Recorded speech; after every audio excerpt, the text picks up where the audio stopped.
Hey everyone, this is Michael again, and welcome to the Monday Night Raw review. And tonight's Raw was from the Angels of the Winds Arena in Everett, Washington. And I gotta say, another week of Raw, another shitty show it was. This was a garbage fucking show tonight. This show was an embarrassment tonight.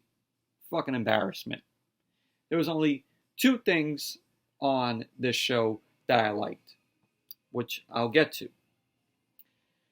So let's get started with this garbage Monday Night Raw. So the show opened up tonight with Seth Rollins coming out. He was saying about how last night at Stomping Grounds, Corbin thought he was going to take the Universal Championship from him, which then he gets interrupted by his girlfriend, Becky Lynch. So Becky comes out, crowd cheers for Becky, and Seth ends up saying to Becky, "Oh, you kind of interrupted me." Becky goes, "Did I?" And Seth says, "Yeah, you did." So, and during this, you might have seen like this person in the crowd. He was dressed as Waldo from Where's Waldo. He had the red and white stripes on. He was wearing the hat. That was kind of funny to see. I'm like, hey, we all found Waldo. He was sitting front row at Raw tonight. But anyways, Seth then goes on to say that he gives Baron Corbin credit for being smart and getting a referee like Lacey Evans. And he says that Corbin's not smart enough to recognize he has the best backup on the planet. And he says, I would say it pays to be the man's man, which Becky ends up responding to. So Becky goes on to mention about tapping out Lacey Evans last night, slapping her head off her shoulders in the main event. And so Corbin's music ends up hitting, and he doesn't come out. So his music is playing. And so Lacey Evans ends up attacking Becky from behind. And Seth ends up trying to pull her off, and she pushes him. And, he smiles and, lets Becky go and attack Lacey Evans so she could beat her up. Corbin then comes out, runs out for a sneak attack, but Rollins ends up hitting the sling blade to Corbin. So Corbin gets on the mic, and he ends up saying that he needs to give Becky Lynch the Universal Championship. Seth needs to give Becky Lynch the Universal Championship and go home to make a sandwich, because Becky is taking care of all of Seth's business. And so Lacey ends up jumping in to, low blow Seth again. And Corbin goes on to say that he picked Lacey because she's the only real woman around here, and that he would take her on as a mixed tag team partner. And so Lacey ends up, suggesting to Corbin, why don't we have a mixed tag team match at Extreme Rules? So Becky ends up liking that and agreeing to it, but only under the condition that if her and Seth win, because it's apparently going to be Seth and Becky versus Lacey and Corbin, Becky says, only under the condition that if the champs win, Lacey and Corbin should leave her and Seth alone forever. So they end up accepting it. They end up accepting that, and they'll accept it, but they have a stipulation of their own. And so this is where Seth ends up, making an idiot out of himself, because he fully agrees to this right then and there with not knowing what the stipulation is, which that was a stupid move on Seth right there. So he agreed to it before even hearing what the stipulation for this match at Extreme Rules is going to be. So Corbin ends up revealing that both the Universal and the Raw Women's Championship will be on the line, and that it will be winner take all. So it's going to be a winner take all match at Extreme Rules. Seth and Becky versus Corbin and Lacey. So, there you go. But this whole opening, it was cringy.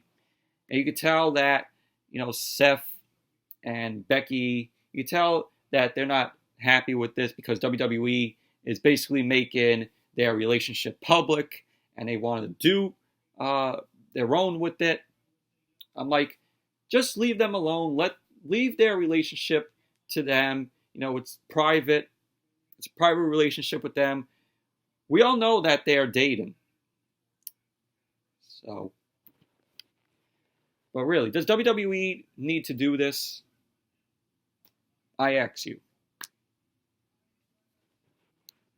You tell that they're not comfortable with it. With them doing a storyline built around their relationship.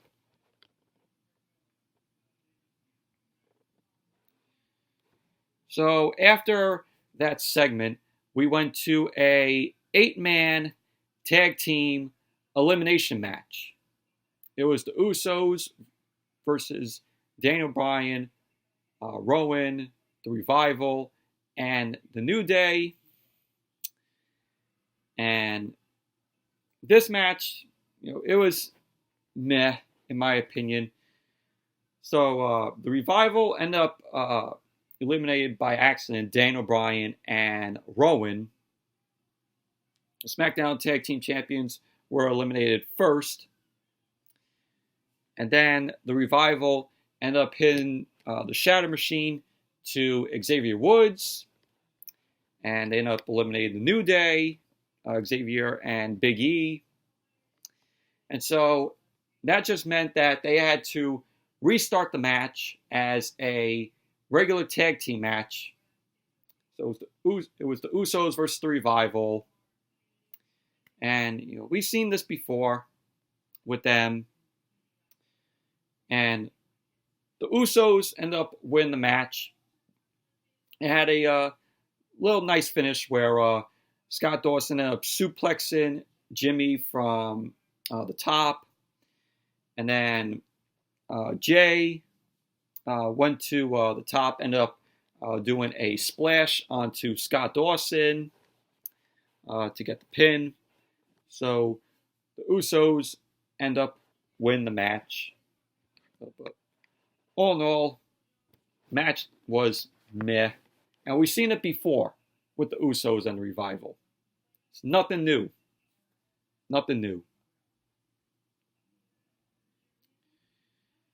So then after that, we saw a video of Braun Strowman. And he was pulling a semi-truck. This happened earlier in the day. And they're building, the only reason why they showed this video was because later on in the night, it was going to be Strowman and Lashley, and they were going to do a tug of war. Yeah, that sounds exciting, right? Yeah, we'll get to that.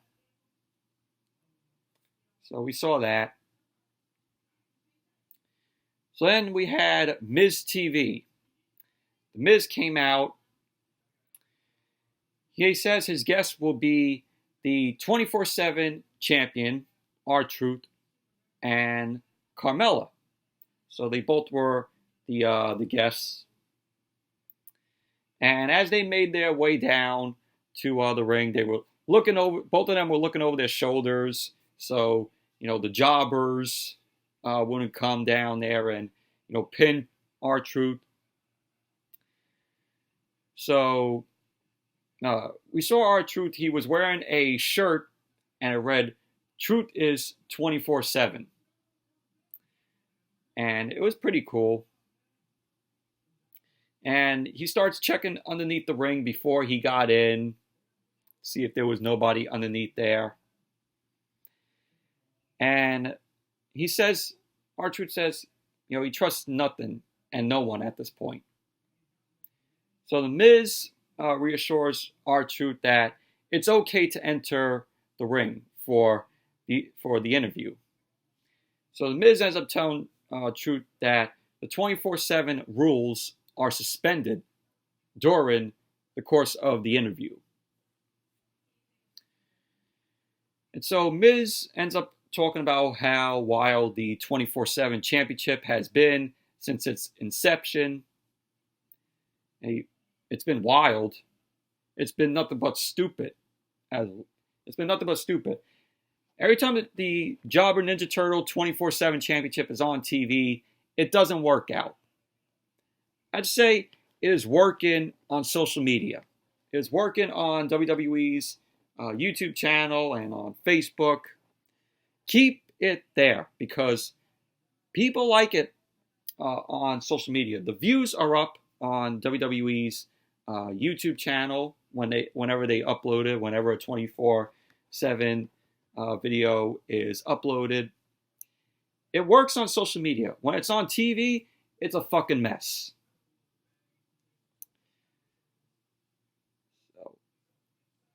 But Miz ends up showing a video of Drake Maverick's wedding, which supposedly was scripted, of course.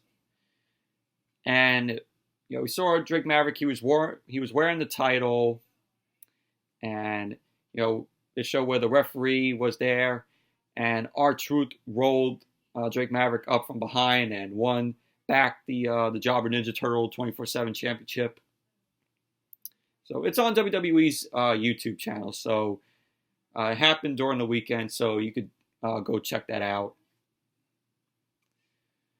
So after that video was shown, Miz ended up condemning Truth for doing such a thing at a man's wedding. And he was saying to the crowd, "Oh, did you all like that? Did you all like Truth doing that?" And so R-Truth ends up telling Miz that he hasn't been able to eat, drink, or be merry.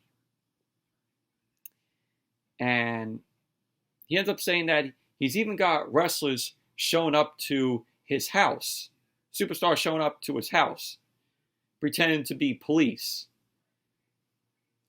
And Carmella ends up jumping in to say that, interrupting Drake Maverick's wedding was extreme. But it shows how important the Jobber Ninja Turtle title is to people. So then we had Drake Maverick. He ended up coming out. He ended up interrupting. He says that winning that title was the biggest moment of his career. But his wedding day was supposed to be the biggest moment of his entire life. And that R-Truth ruined it. Maverick says his wife won't talk to him, won't go on the honeymoon, and also have yet to consummate the marriage. Or as Truth end up, mistakenly thinking that Drake Maverick said when he consummate. Truth ended up thinking that he said he's constipated. And then the crowd started chanting, "Constipated." Oh, God. And Drake Maverick ended up going on to suggest a one-on-one match for the 24/7 championship. And the reason why he wanted to do that was so he could win back his wife. And so Carmella thinks that means he's trying to win his wife back. Of course it is. But he ended up saying, he clarifies, he means the 24/7, the Jobber Ninja Turtle title. So the Miz ends up saying that he's getting information in his ear. And he can confirm if R-Truth accepts the challenge. And no other superstars will be able to interfere, as they will be banned from ringside. And so R-Truth ended up accepting. So we had R-Truth versus Drake Maverick. R-Truth beat Drake Maverick in like 2 seconds. That was it. R-Truth wins the match, retains the 24/7 Jobber Ninja Turtle title. Then you had, after the match, the superstars, the Jobber superstars, came running down to the ring. And we had Truth get caught up by No Way Jose and Cedric Alexander. Brawl ensues, and R-Truth uses the distraction to put Carmella, on his back, and they run away. And so we went back into the ring. Drake Maverick was there. He was looking distraught, looking like he failed himself again. And Charlie Caruso ends up, there to interview him. And Caruso ends up bringing up to Drake Maverick, she ends up saying all the ways life has been terrible for him. And, she says, I know it's rough. Anything you can say right now. So Drake Maverick didn't even say anything. He just shook his head and walked out. He was weeping. He was like, that's what basically Drake Maverick did while the fans were chanting na na na na na na na na, hey hey hey, goodbye. So, and basically, that was that. But garbage, it's absolute shit.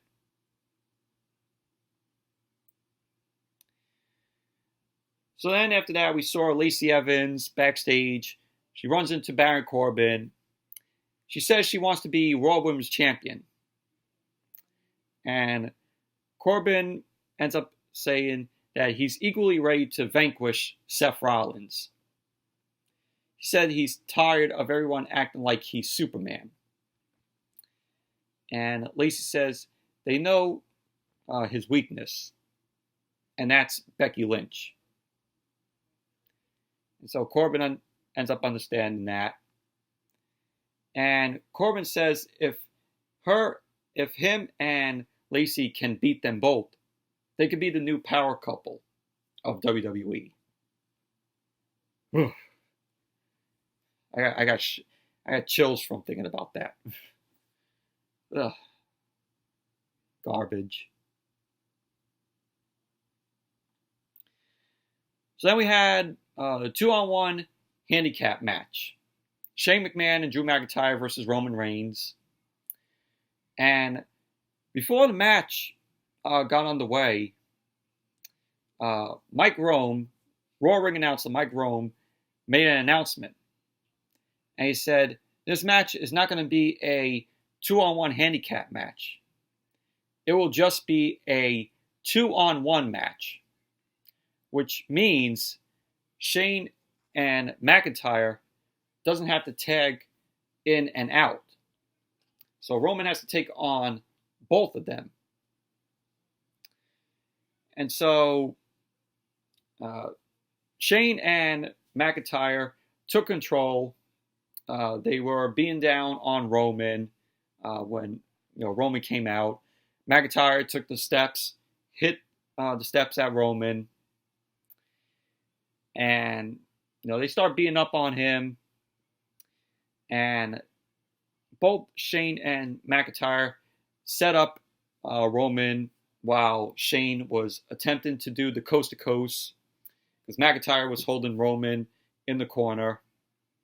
Shane went to the top rope, and this moment right here, this was a shock, because nobody saw this coming. There were no reports that this legend was going to be on Raw tonight or at Raw. So it was kept a secret. So when Shane was on the top rope, the lights went out, and he heard, the gong. It turns out the Undertaker was in the ring. So Shane then attempts to jump Taker, or take out Taker from the top. Taker then catches Shane. Taker gives Shane a choke slam, boots McIntyre, and it leads to Taker throwing punches at McIntyre, and the crowd went nuts for this. The crowd went nuts for Taker, which it was good seeing Taker after what happened 2 weeks ago at the Super Showdown, where him and Goldberg had that god awful shitty match, that god awful shitty main event match at Super Showdown. And Shane, McIntyre ended up. I'm sorry about this. I got my notes all mixed up because I'm just still thinking about this moment, because it was cool. It was very unexpected, and we had Taker end up clotheslining McIntyre out of the ring.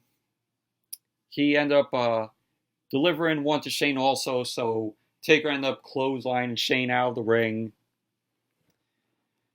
So apparently, it's going to be, they announced it at, later on in the show, that at Extreme Rules, Roman Reigns is going to be teaming with The Undertaker to take on Drew McIntyre and Shane McMahon. I'm like, this is strange, because having Undertaker team with Roman Reigns when, they had a match at WrestleMania 33, when they were basically having a one-on-one match. Very weird.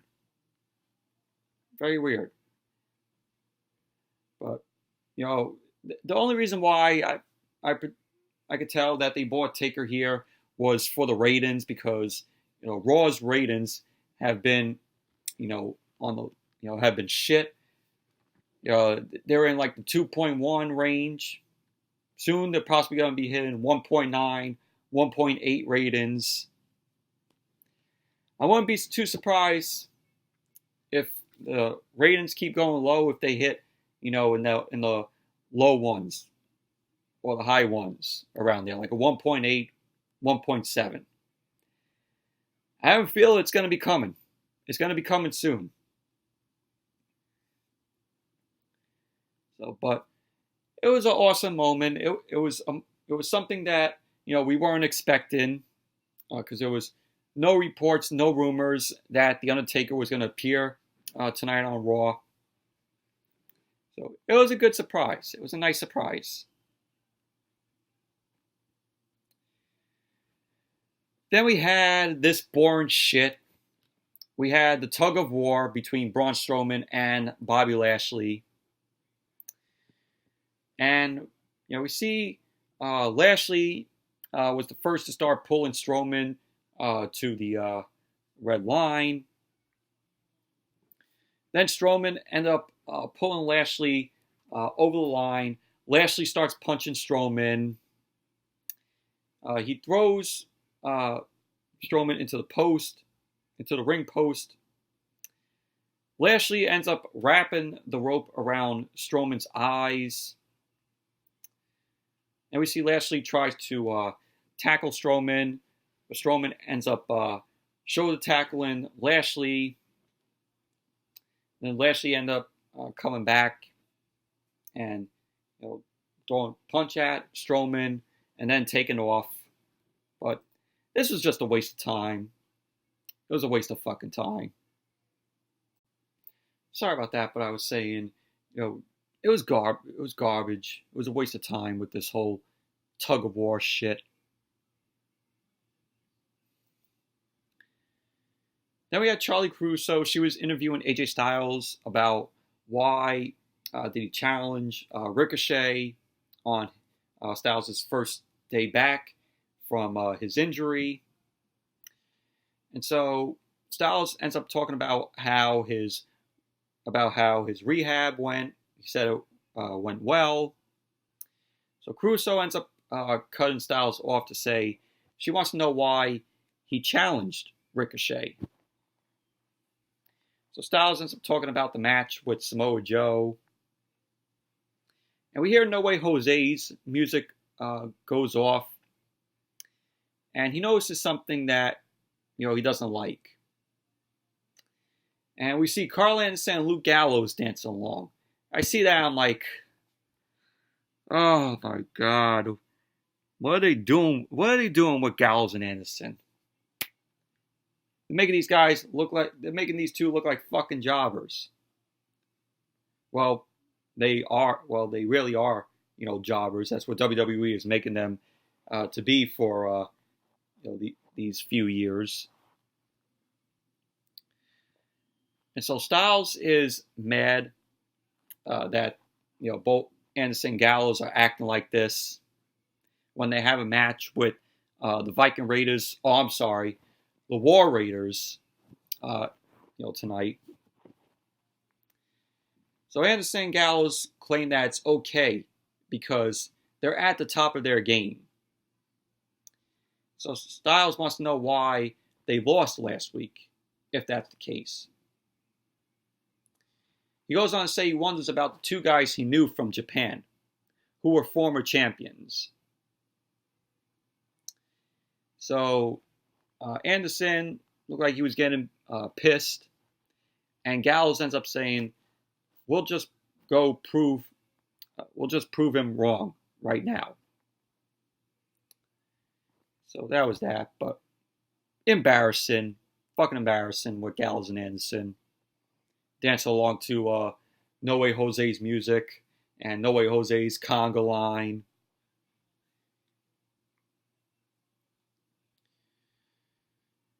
Then we had the War Raiders versus Gallows and Anderson. Not calling them the Viking Raiders, they're the War Raiders to me. Tag team match. I didn't give a shit about this match. Really didn't. Did you all give a shit about this match? I sure didn't, like I said. But War Raiders end up getting the win. They end up pinning the Viking Experience on Karl Anderson. That was that. Moving on. Oh, and I forgot to mention, during when Miz was coming out for Miz TV, you saw from I think it was the Abby the Witch from the Firefly Funhouse. They were giving clues to see if we all were thinking that Bray Wyatt was going to be on Raw tonight. Well, apparently he didn't. There was no Bray Wyatt tonight, and there was no Firefly Funhouse also tonight. So looks like they're probably gonna set up, maybe debut Bray Wyatt at Extreme Rules. Maybe. I could see WWE possibly doing that.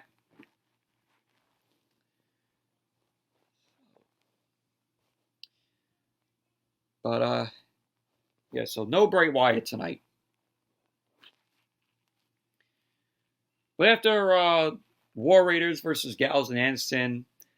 We went backstage, and we saw Nikki Cross. She ends up apologizing to Alexa. Alexa, was surprisingly nice about it. And they call Bayley out for being fake again. And Nikki Cross says there has to be a way to get Alexa another shot at the title. And Alexa says they just need to come up with a plan. And Nikki then agreed with Alexa. So that's when Raw went to the commercial. Then when Raw came back from the commercial, we saw Nikki Cross still backstage. Natalya and Naomi were there to tell Nikki that Alexa is not a good person, and that they're just trying to look out for Nikki. So Nikki ends up telling the both of them that she knows Alexa's reputation, and Alexa ends up showing up, saying, "Oh, what's going on?" And Naomi then makes clear that there's going to be a tag team match happening tonight. And Alexa ends up playing up that Nikki needs to do so now. And Nikki ends up running off to do, just that. So we had a women's tag team match tonight. Then we had, this was a fucking mess right here. There was so much shit going on. It was a clusterfuck. So we have R-Truth running from the crowd with the Jobber Ninja Turtle title. And I don't know why WWE is still putting the 24/7 title on TV when it should be on social media, because everybody's liking it on social media.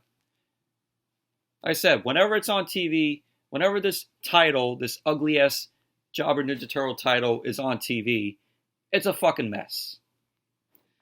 So we had a back and forth. With this shitty title. Heath Slater defeated R-Truth to win the 24/7 championship first, because Heath Slater ended up hitting a neck breaker to R-Truth. Then R-Truth won it back. Cedric Alexander ended up, taking R-Truth, hitting the lumbar check to Cedric Alexander. I'm like, why is Cedric Alexander in this? This guy is talented, and they're using him to get a shot at this ugly ass title. My God. Cedric Alexander won it, hit the lumbar check on R-Truth, won the title. Then you had EC3 win it, rolls up Cedric Alexander. So EC3 had the title for a second. Carmella ends up taking the title from EC3. So, and that led to Truth rolling up EC3. And so Truth wins back the 24/7 championship. This is R-Truth's ninth time as a 24/7 champion. Then after the match, Carmella and R-Truth run to the back. Fucking mess. Clusterfuck. Sorry about that again, but like I said, clusterfuck with this Jobber Ninja Turtle title. Going back and forth. Then we had Charlie Caruso. She was interviewing Ricochet. She was saying about how it feels for Ricochet to win his first championship in WWE. Ricochet says he's still trying to let it all digest, but it's a feeling he doesn't want to go away. Now he's willing to do anything he has to make sure it doesn't. And he thanks everyone for all the support. because he needed it to get here. And he says that was last night. Tonight, he wrestles AJ Styles, a guy who was a trailblazer for guys like him. And he says he intends to prove he's worthy of holding the United States Championship by beating AJ Styles later on in the night. So, cool interview with Ricochet. I mean, that was the only part of Raw that I was looking forward to tonight. AJ Styles versus Ricochet. Even though it was non-title, it was a non-title match. So then we had Kofi Kingston. He ended up coming to the ring, and before he was about to be interviewed, Sami Zayn and Kevin Owens end up coming out. They end up saying that Charlie Caruso's questions are garbage and that they'll be taking care of the interview. So, we were getting a Kevin and Sami show here. So they were asking Kofi questions like, why are you here? Who do you think you are? Why don't you just get the hell out of here? And Kofi wonders if Kevin Owens can see the zit he has on his head. So Sami Zayn ends up calling Kofi a paper champion and wonder why his identity is that he gets help from his friends.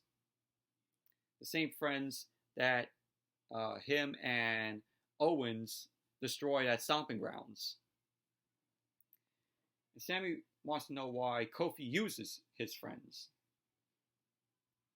So Kofi ends up saying to him that they're brothers who support each other.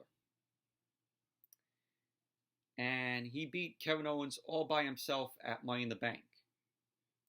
And he says he'll beat Sami tonight by himself also. So Sami ends up calling Kofi arrogant, ends up saying that his ego is out of control. Says that Kofi needs a dose of reality, and Kofi says it's not about ego, but perseverance or perseverance. Said he's also tired of hearing Sami Zayn talk. He says, so why doesn't Sami just come on down to the ring and catch another Trouble in Paradise kick to the dome? And so that was that.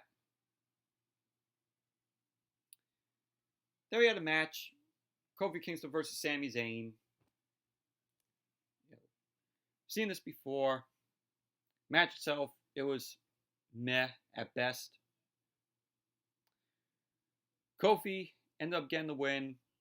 Roll up on Sami Zayn. So Kofi ends up winning the match. Then, after the match, Kevin Owens got on the mic. And he called Kofi out for a match. So Kofi ended up deciding that, he was good with that. And he ended up getting back in the ring. So we had Kofi do another match. It was Kofi versus Kevin Owens. And the match ended in a countout. Kofi ended up winning. You had Kofi hit the SOS to Kevin Owens on that steel grate, on the ramp, which looked brutal. You heard the bang to it, and when I heard the bang, I was like, oh, it was loud though. But Kofi ended up winning the match by count out. And I don't know why Mike Rome ended up saying, and still you're WWE champion, when this wasn't even this was a non-title match. What the fuck? Mike Rome, this was a non-title match. And you say, and still you're WWE champion.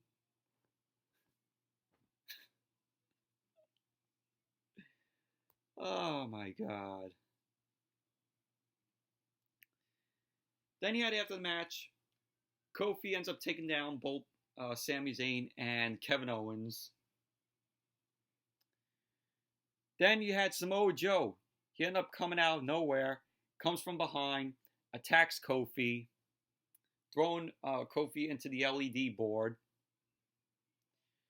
Joe then delivers a Uranagi to Kofi on the stage, which looked brutal. Looked like Kofi got hit hard on the stage. And it looked like Joe was done attacking Kofi because officials were there, referees.